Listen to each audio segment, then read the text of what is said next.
gostoso como a pipoca e chegou a hora de nos deliciarmos com as novidades que estão balançando o mundo do cinema. E para começarmos vou começar a nossa sessão agora, vamos receber o nosso colaborador, clássico colaborador, impecável, cinéfilo e, acima de tudo, um competentíssimo crítico de cinema e, mais ainda, meu amigo, Christian Peterman. Boa noite. Boa noite. Que camiseta é essa de hoje aí? Dos Sete Samurais. Ah, puta, grande filme. Grande imagem do Akira Kurosawa. Akira Kurosawa. Clássico esse é lindo esse dos filme. Filmes de artes marciais dramáticos. É um belíssimo trabalho. Eu vi muitas vezes, sabia? É um filme para ver e rever, né? Com certeza. Bom, querido amigo, nós estamos aqui hoje para falar, comentar os finalistas do tão cobiçado Titio. Exatamente. Oscar. Estamos aos poucos lançando os grandes concorrentes ao Oscar 16. Bom, o primeiro deles que eu queria falar aqui é o Trumbo, Lista Negra, que indicou ao Oscar de melhor ator. Sim. Bryan Cranston no papel título, é isso? Exatamente.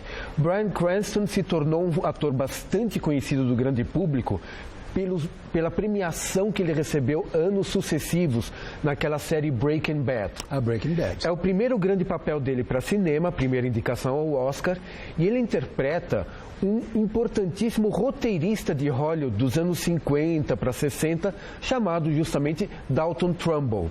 Dalton Trumbo, que recebeu 2 Oscars por A Princesa e o Plebeu, com Audrey Hepburn, 53, e um drama familiar chamado Arena Sangrenta, 56, ele nunca pôde receber as estatuetas porque ele estava justamente na Lista Negra, que é o subtítulo brasileiro. Ele era caçado pelo macartismo por ser um artista de esquerda. Era a época da caça às bruxas e todo mundo que discordava, digamos, do dominante direitismo no governo norte-americano. Então, Bryan Cranston interpreta, a partir da história de 1947, as formas como ele encontrou de continuar atuando como roteirista em Hollywood, continuar escrevendo bem e até, como eu falei, levando o Oscar, mesmo, de repente, outras pessoas recebendo por ele. O filme, enquanto cinema, é, digamos, convencional, comportado, caretinha, limpinho até, cinebiografia sem espanto, mas é o elenco que chama muita atenção. Bryan, obviamente, merece indicação ao Oscar, mas temos uma coadjuvante aqui fantástica, que é a inglesa Helen Mirren, que interpreta Hedda Hopper, a jornalista das fofocas de Hollywood, e que teve um papel importantíssimo dentro dessa caça às bruxas, dentro dessa política do medo, da delação que perseguiu muitos artistas nos anos 50 para 60. Vários atores interpretam John Wayne, Edward G. Robinson, Kirk Douglas, a gente vê as figuras ali transitando. Então, para quem é cinéfilo, para quem adora Hollywood da época de ouro, é uma história fantástica de se ver, em especial por resgatar um nome que não pode ficar esquecido, precisa ter o seu nome de volta à ribalta, de volta ao merecimento dele mesmo, como um grande roteirista, que é o Dalton Trumbo.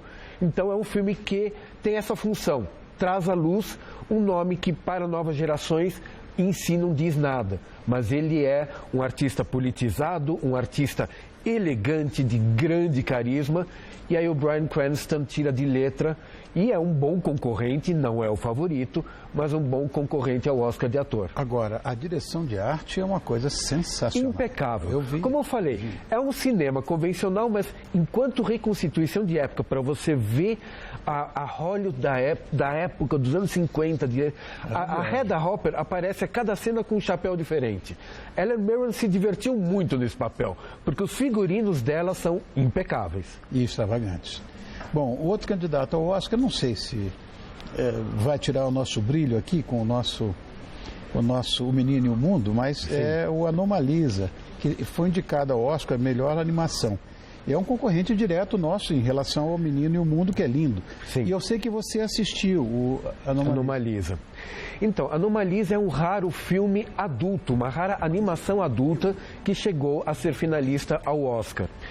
E o filme é uma co-direção, Charlie Kaufman e Duke Johnson. Duke Johnson é o animador.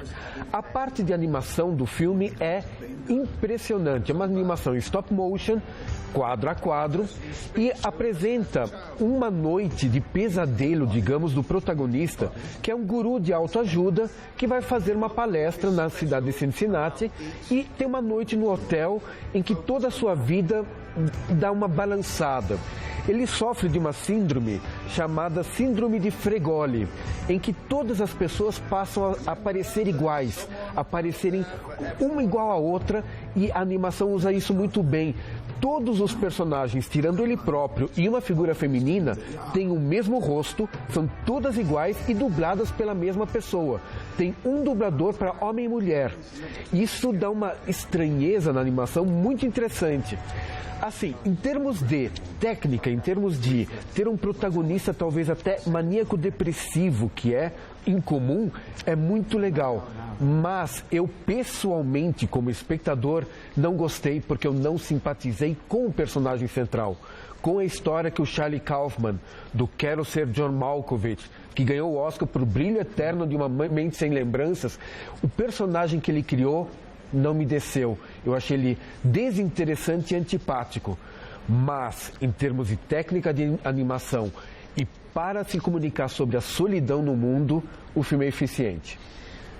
Bom, agora tem aí, eu queria falar de uma estreia aqui no nosso país, de uma refilmagem de um cult movie que a gente gosta. Sim, bastante. Dos anos 90, Os Caçadores de Emoção, que agora está com o subtítulo Além dos Limites, que é uma aventura policial, né? É uma aventura policial. Esportes radicais. Foi um cult movie meu nos anos 90. Keanu Reeves interpretando um jovem agente do FBI que se infiltra numa gangue de esportistas radicais que cometem grandes crimes e se torna amigo do líder da gangue, que era Patrick Swayze. Neste filme, primeiro temos um agente do FBI sem carisma, que é o ator Luke Bracey.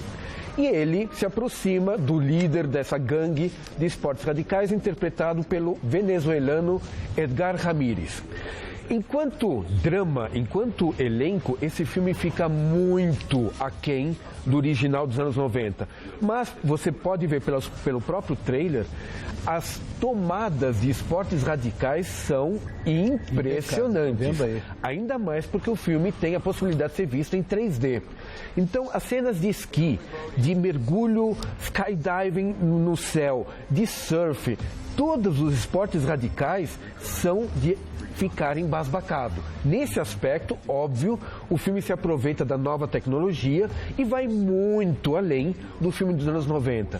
Mas o filme dos anos 90 tinha alma, tinha personagem, tinha carisma. E Luke Bracey, Edgar Ramírez e os personagens não seguram nesta versão, infelizmente. Pena. Bom, agora a sua dica de DVD que eu vi na sua mão. Sim. Que é um premiado documentário, é maravilhoso. Eu também estou recomendando, hein? Você também assistiu já? Assisti, maravilhoso. A Verdade sobre Marlon Brando, né? Que é o nome dele.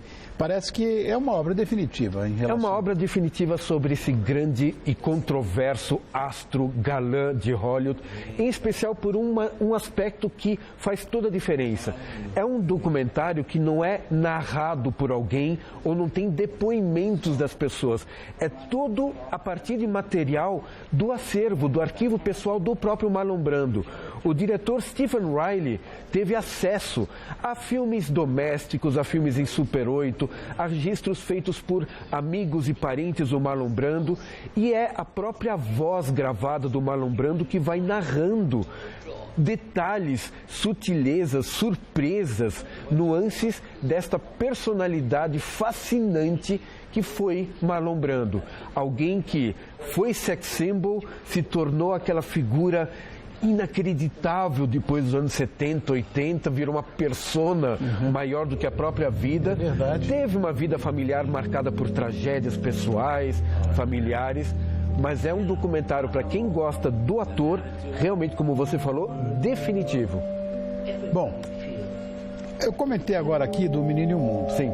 E parece que você tem um convite que tem a ver com essa animação. Exatamente. Eu convido agora todo mundo que ainda estiver de férias, meio livre, quarta-feira que vem, que é dia 3 de fevereiro, 11 horas da manhã, será exibido O Menino e o Mundo lá no Cinesesc, na Rua Augusta, gratuitamente, para um programa para avós, pais, netos. E eu, depois da exibição dessa belíssima animação brasileira, estarei lá para conversar com todo mundo sobre animação brasileira, sobre o conteúdo muito bonito desse O Menino e o Mundo do Ale Abreu, que, digamos, dificilmente levará o Oscar de melhor animação. Temos, afinal de contas, Pixar na corrida, mas só o fato de estar entre os finalistas já é lindo. Por um ótimo trabalho, eu diria que vale rever. E convido a todos, então, gratuitamente, quarta que vem, 11 da manhã no Cinesesc, e em seguida estou lá para conversar sobre o filme. Mais uma vez, querido amigo, muito obrigado. Christian Petermann, nosso companheiro de tanto tempo, é jornalista, é crítico de cinema, ele é, inclusive, colaborador da Rolling Stone, da Revista da Cultura e, além disso, fundador, isso é tão importante, fundador da Associação Brasileira dos Críticos de Cinema. E é consultor de uma ONG que está, mas olha, bombando. Cine Materna. Exato. Bom, e agora a coisa boa. Quintas-feiras, toda quinta-feira, ele é... As quintas-feiras são sempre todo seu, e semana que vem continuo indicando e falando dos filmes do Oscar 2016. Obrigado, irmão. Obrigado, até mais. Olha, todo bom filme vem acompanhado de uma trilha sonora à altura. Eu estou vendo aqui, ó. Tá vendo? E eu vou dizer, ela garante a emoção da coisa toda. E no todo seu não acontece diferente. Tá vendo? Caçulinha ali, ó. You must remember this.